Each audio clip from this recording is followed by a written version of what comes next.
Tapos kami ni Abby, sama na naman namin yung mga pinsan niya. Inisip ko kasi, itong pinsan ni Abby, talagang gym to. You did go to gym, right? Yes. For how long have you been into the gym? And what kind of diet did you do? We didn't have any diet. We just ate. Yeah. And Oh, worked out. you know the calorie deficit? Yeah, we know about it. So the so the secret in doing gym is like you just eat. You don't care about the deficit. Since I'm building muscle Yeah, here, then here. you Oh. have to eat, lots of protein. You need carbs also. Yeah, you need everything. So Kaya, is it okay if I ask you a question? What did you do for a living? I work in a restaurant at the boat. Oh, you're a pilot. I'm funny. My subscribers didn't find me funny, you know. I mean, funny looking, does that count? It's okay. But it's hard. Ba't pa kasi ako yung pinag-i-English mo? Kaya I will ask you a question in 3 hours. I love the Philippines here. Nakakatuwang isipin na isa tayo sa mga bansang may pinakamalaking impact sa buong mundo. Gustong-gusto tayong puntahan ng mga taga-ibang bansa dahil sa ganda ng kalikasan at sa mga serbisyo na kaya nating ibigay. Sa katunayan, tinagurian tayong pinakauna sa Asia pagdating sa hospitality trait. Siyang tunay nga naman. Sa pagsama ko sa mga foreigner na mga pinsan ni Abby ay na-curious ako. Ano naman kaya ang ayaw sa atin ng mga katulad nilang foreigner? Pero bago yan,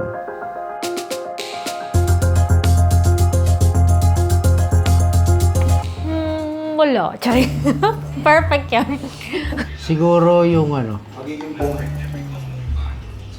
Sobra na yan.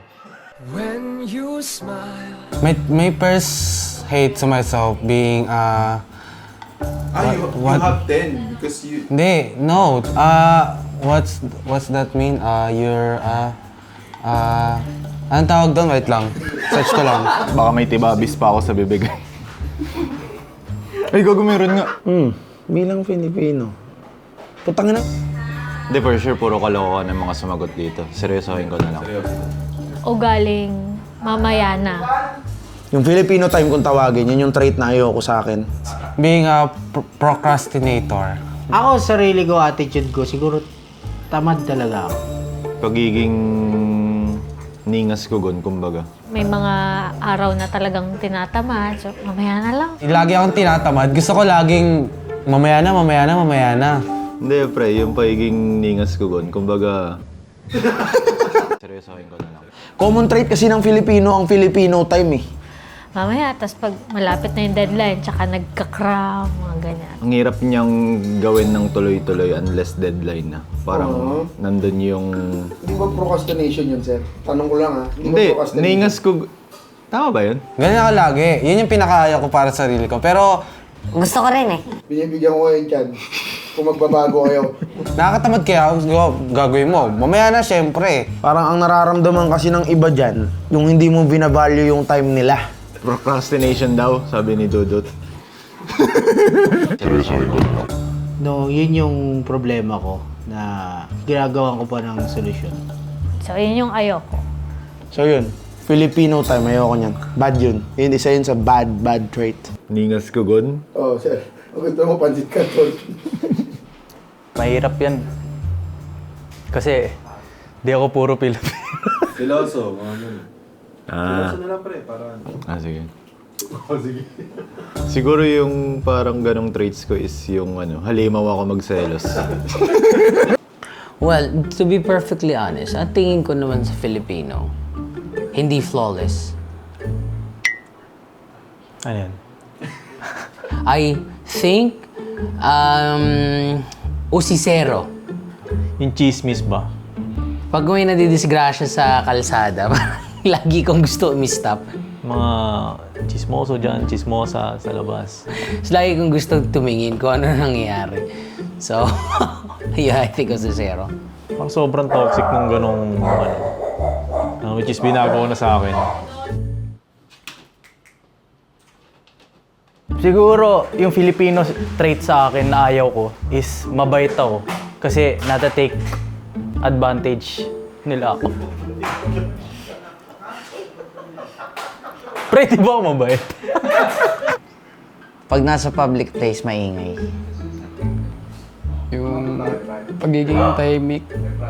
Maingay tayo, sanay tayo dyan eh. Pag nasa ibang bansa kami, maingay din kami. Nung nag-Japan tayo lang maingay. Tayo lang maingay. Tapos laging, "Shh, huwag kayo maingay." Lagi natin nire-remind yung sarili natin na, "Oo, kayo maingay pag nasa public places." Sinitake advantage, napakadamot mo. Kwenta nila, ayan na. Alam ko na yung bad treat mo! That's a good question. Ano ba? Hirap na no. Minsan nagiging abusado tayo. Siguro mahilig ako mag-ipon ng mga lumang bagay. Pag may care ako doon sa isang bagay, nag-overthink ako. Minsan, we tend to forget yung mga supplies na gamit natin sa office. Minsan, inuuwi natin. Basta parang pakiramdam ko lang magagamit ko sila balang araw. Kahit resibo pa. Oo, kasi akin nga gusto magtapon ng resibo kanina. Sabi ko, wag, baka gamitin pa natin yan. Resibo pa natin ng payamansyun to yun. May mga times pa na doon mo ipiprint yung resume mo para doon sa bago mong work. Tsaka yun, siguro ayaw ko yung yung expiry ko mga 2 days lang. May sibuyas na. Madalas naman wala akong pake sa mga tao. Kaya yung mga bagay lang na may pake ako, yun. Overthink ko talaga. Ganyan din ako sa sapatos. Sa sapatos, sobrang dami ko din sapatos. Sobrang dami na, di na siya kasya sa kung ano yung meron akong shoe rack. Kahinaan ko to, di ko to sinasabi eh. Yung iba minsan, di ko na alam kung nasa. Hinahanap ko nga yung Jordan ko, Lab. Nakita mo ba yung Lab? Yun, mga ganun. So, minsan abusado tayo when it comes to that. Saan pupunta? What? Pupunta ng pogi mo magbuwan, pre. Hindi, araw-araw naman to. Ayun ang pangit sa'yo. Yun, medyo may abang talaga. Ginamit ko na yun, isang beses ko lang nagamit yun. Jordan na silver. Nakawala. Sa-vlog pa nakalala. Nabulag pa. Oo. So yun guys, yun yung isa sa mga problema. Pogi mo doon. Ano yung tingin mo? Iintindi ko yung ibang tao more than sa sarili ko. Kuripot. Kaya bisita ng kapatid ko, which is yung kapatid ko naman dapat yung mag-asikaso pag ano. Ako talaga yung busy. Deserve ko naman gumastos ng mga ibang bagay, pero parang may pumipigil sa akin kasi nga kuripot ako. Parang super hospitable. Hospitable ako dun masyado. Super. Libre mo naman kami, Doc, minsan. Oo, sige. Kapag ako sa'yo. Pa-order tayo ng pagkain ngayon. Huwag yan. Itibabis ka talaga dyan, ha? Oo. Pagiging irritable kapag pinag-aantay ng matagal. Hindi, siguro masyado Oo, kasi madali mo mairita eh. Pag kunyari sobrang tagal na. Masyado akong tumatawa. Sanay kasi ako na na on time. Depende yun Pag yung medyo kunyari 5 minutes, carry pa. masyado akong hard sa sarili ko. Kasi feeling ko, hindi mo ko nare-respeto eh. Parang gano'n. Parang gano'n. Hindi, yung may mga bagay kasi na dati, masyado akong, kumbaga,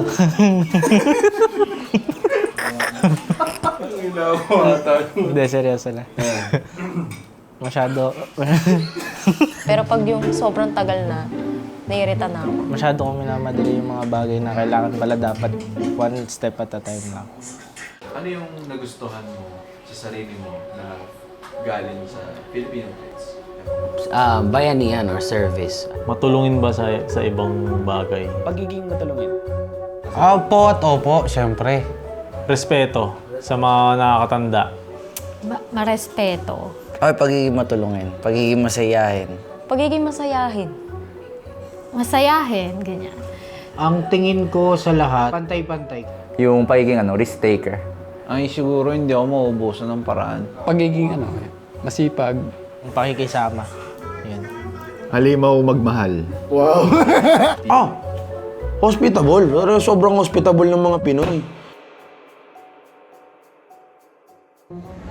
So, Martha, I will ask you a question if it's okay. That's okay.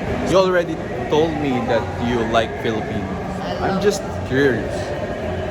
What is your most hated Filipino traits here in the Philippines? Well, it's kind of hard to answer, obviously, this Yeah. is great. But I gotta say, every time I'm at a store, specifically like clothing stores, Okay. all the employees Really? there are like all up in my face, right behind me. Whenever I turn around, they're right there. And I feel like they're judging everything I want to buy. Oh. And they're probably not, they're just showing interest, maybe showing that they're like accessible to help. I don't know. The ones that are like suggesting things, they're trying to sell me things. But Yeah. those who are just standing up in my face Ah. and not saying anything, they just stand like this Oh, all the okay, time while I okay, shop. okay. And I'm like, what do you want? Yeah, I They're get trying it. to sell, they're trying to chase me away, and it works. But you love Filipinos. Yeah, so don't get me wrong, mahal ko al Filipinos. Ano nga ba ang na-experience ni Marta? Para mas malinaw, parang ganito lang yan.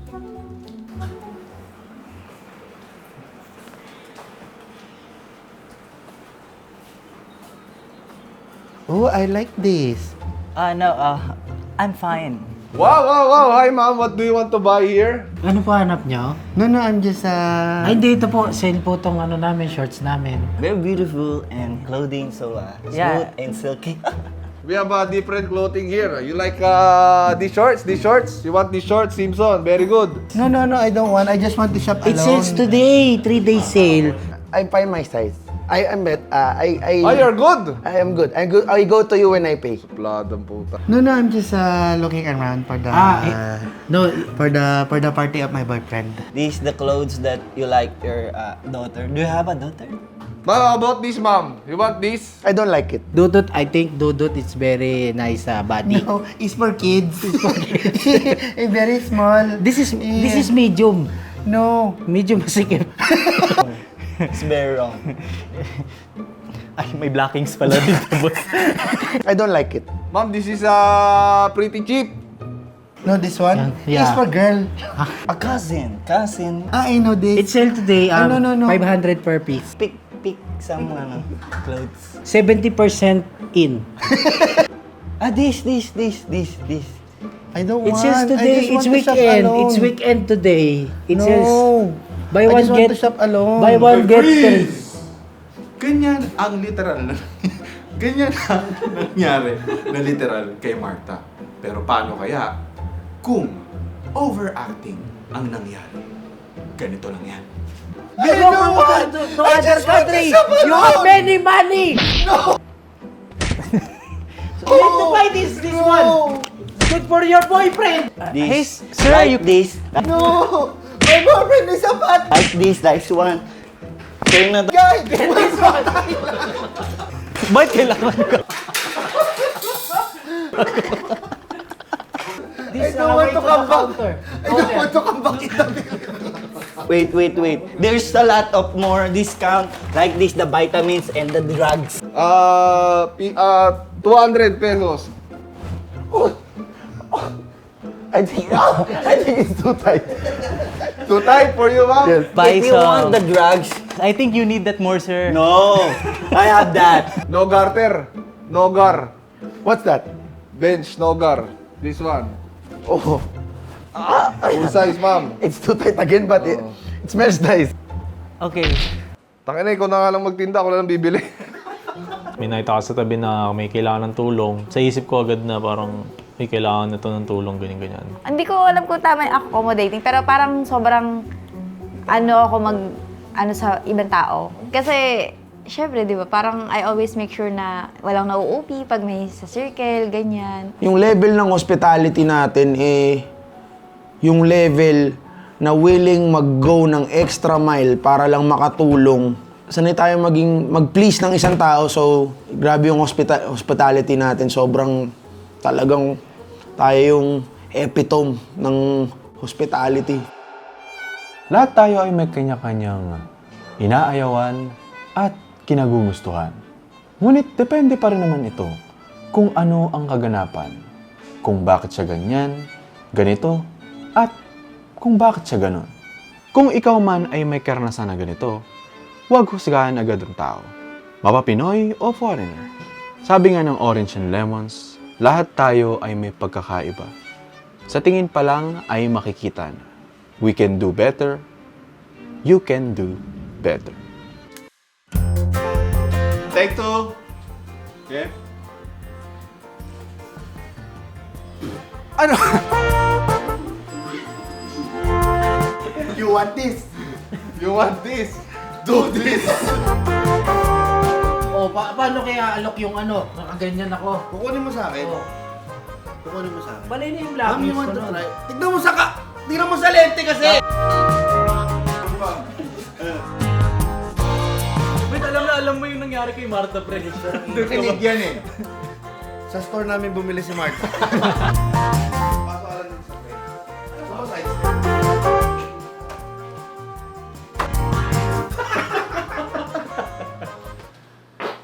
Tangin na umutot pa.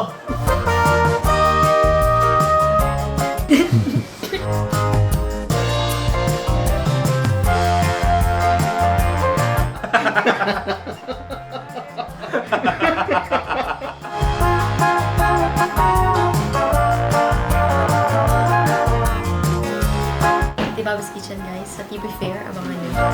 Gusto mo, gawan mo na lang ng kwento yung ingas ko.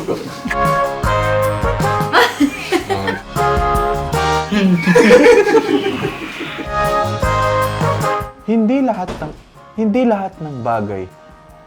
Putang ina. Hindi lahat ng bagay ay nasusunod. Sara mo nga yung pinto. Hindi lahat ng bagay. Ako nga eh, kayo yung ginagaya ko, hindi nagre-record pala. Hindi lahat ng bagay ay Hindi lahat ng bagay ay... Sorry, Sorry!